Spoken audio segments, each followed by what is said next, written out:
D'où viennent les t-shirts, les vestes, les chemises, les pantalons bon marché que les consommateurs occidentaux achètent par containers entiers? Dans quelles conditions sont-ils fabriqués?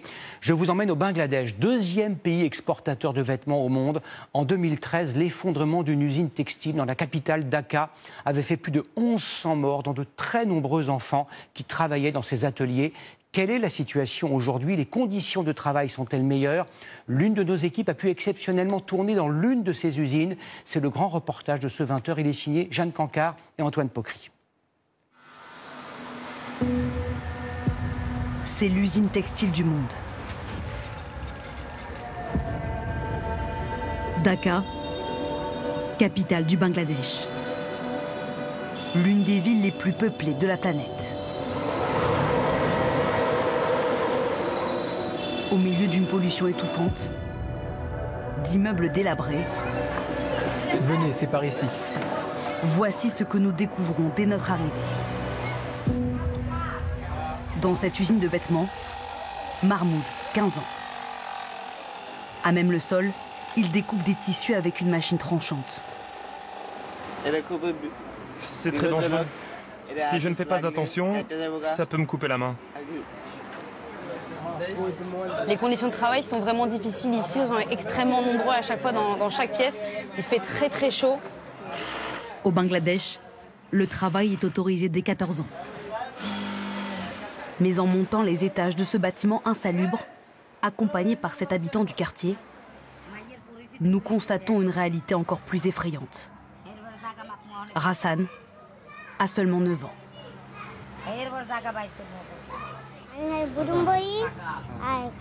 Moi, je ferme les boutons et ensuite, je mets la chemise dans l'emballage.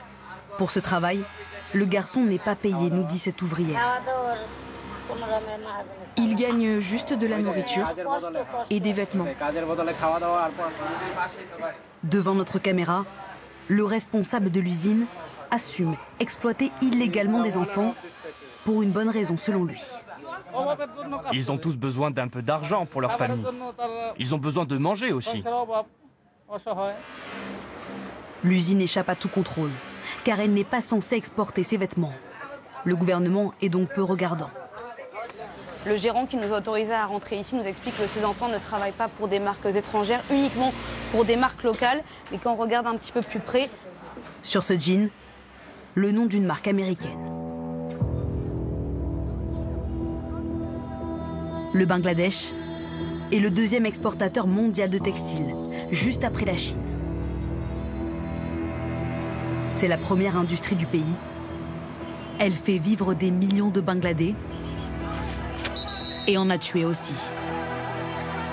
En 2013, le Rana Plaza, un immeuble vétuste de 8 étages où sont fabriqués les vêtements pour le monde entier, s'effondre. Plus de 1000 ouvriers sont tués.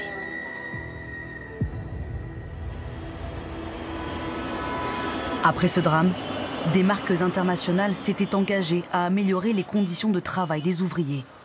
Mais certaines usines semblent figées dans le temps. Ici, on est dans l'un des quartiers les plus importants de Dhaka, où il y a énormément d'entreprises qui exportent. Autour de nous, des bâtiments toujours insalubres. Ce quartier, c'est l'Eldorado des marques, pour produire toujours moins cher. Presque impossible d'entrer dans ces usines, la plupart surveillées par des gardes. Nous nous faisons donc passer pour des touristes. Cette usine accepte de nous faire visiter. Nous filmons en caméra discrète. Ici, des vêtements de marque française. Là, c'est une robe en jean qui est vendue 50 € en France. Et cette robe nous coûte environ 2 € à produire. Derrière ces machines à coudre, des jeunes femmes principalement. Ces ouvriers doivent se concentrer sur la même tâche pendant des heures sans pause, constamment surveillés. 1000 pièces par jour sont produites ici. Je suppose que parfois vous devez travailler la nuit aussi pour finir les collections. Oui, ça arrive.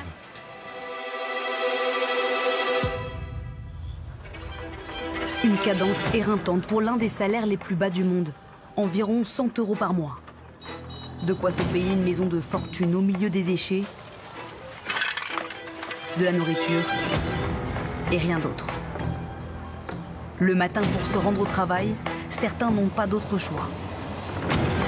Souvent, le salaire de ces ouvriers ne leur permet pas d'acheter un ticket de train, donc ils voyagent ici, directement sur le toit du train, car à cet endroit, personne ne viendra les chercher.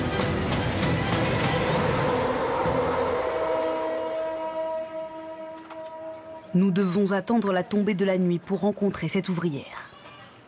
Après plus de 12 heures de travail, elle nous accueille chez elle, visage caché, de peur d'être renvoyée.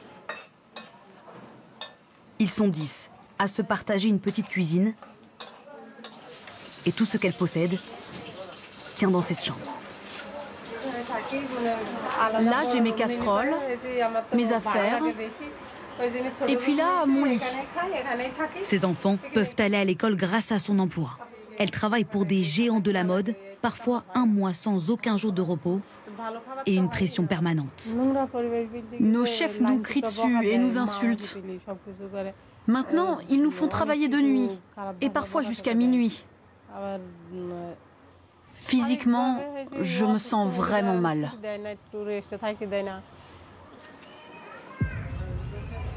Son usine, la voici. À l'intérieur, des vêtements de marque mondialement connue. Aucun enfant ne travaille dedans, nous dit-elle. C'est la règle que se fixent la plupart des marques occidentales. Mais nous découvrons une réalité bien différente dans cette usine à première vue plus moderne. On est journaliste. Est-ce que c'est possible de visiter l'usine?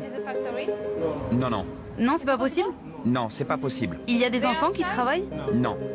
Non, pas de travail d'enfant ici. Vous êtes sûr? Non, non. Pas de travail d'enfant ici? Non.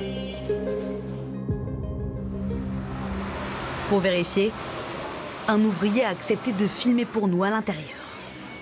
Sur la vidéo, on voit des vêtements d'un géant mondial de la fast fashion. Et dans les allées,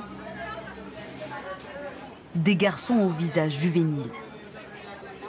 Celui-ci en gris dit avoir 10 ans. Même bâtiment, on voit ici d'autres enfants travailler pour des marques italiennes et suédoises. Nous retrouvons cet adolescent chez lui. Il a commencé à travailler dans l'usine il y a quelques mois, à 13 ans. On dort tous ici. Mes parents travaillent aussi, mais ce n'est pas suffisant. Je me sens mal que mon enfant doive travailler. Mais si nous n'avions pas ce travail, je ne sais pas comment nous pourrions survivre. Mon dernier, j'aimerais bien l'envoyer à l'école. Dans ce quartier, nous découvrons que des jeunes enfants travaillent aussi illégalement pour une marque française. Ah oui, ça c'est connu en France. Comment tu t'appelles? Bajim. Bajid, ok. Et t'as quel âge? 12 ans.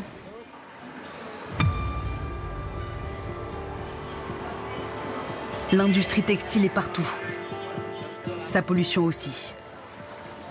Au milieu des usines et des habitations, il y a des rivières comme celle-ci, totalement noircies, polluées, avec les produits chimiques qui sont déversés dedans par les industries textiles. Et il y a une odeur insoutenable. Cette eau, les habitants ne peuvent plus l'utiliser. Rien que de vivre à côté les rend malades, nous dit cette mère. Regardez mon fils, il a des boutons partout. On a tous des problèmes de peau ou de fièvre, mais tout le monde s'en fiche de nous ici.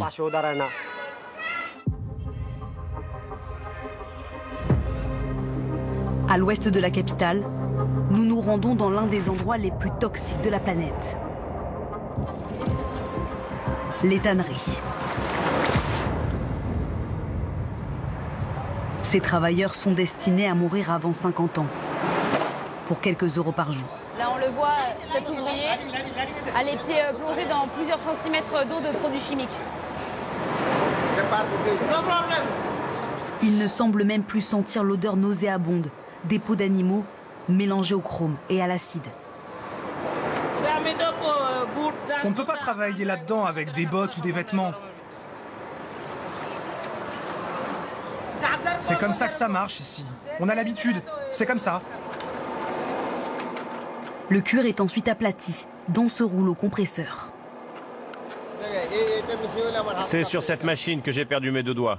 Une seconde d'inattention fatale pour la main de cet ouvrier. J'étais fatigué et il faisait très chaud. Et tout d'un coup, mes doigts se sont pris dans la machine. Ça s'est infecté et on a dû me les couper.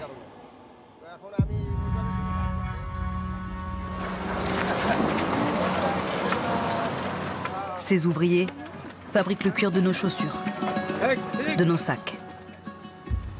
Une industrie dangereuse pour eux et ultra polluante. Mais comme le textile, qui génère plus de 30 milliards d'euros par an pour le pays, ces industries sont vitales pour des millions d'habitants, sans autre avenir possible aujourd'hui.